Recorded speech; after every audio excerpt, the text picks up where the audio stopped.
मैं देख रहा हूँ कि तुम मेरे जाते ही चलने फिरने लग जाती हो। अभी मैं तुमसे ले लेता हूँ और तुम मेरी तरफ चल कर आओगी, ठीक है?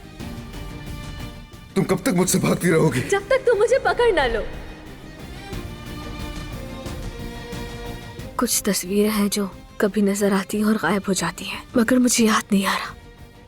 वो दवाई लेकर आए जो मैंने मंगवाई थी? ये गोलियां काम करेंगी, लेकिन दिन में 2 से ज्यादा मत देना। उस्मान, तुमने हमेशा की तरह मुझे इस बार भी खुश कर दिया। मैं तुम्हें सब कुछ याद दिला दूंगा। अरे सोई हुई शहजादी तो वाकई जाग गई है। आपका नाम क्या है? ईशा।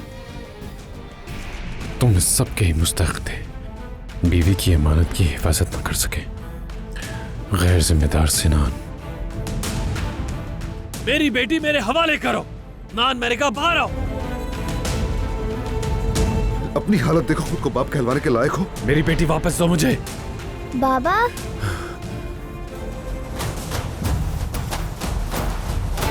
सॉरी, मैं ईशा का पीछा करते यहाँ तक आई।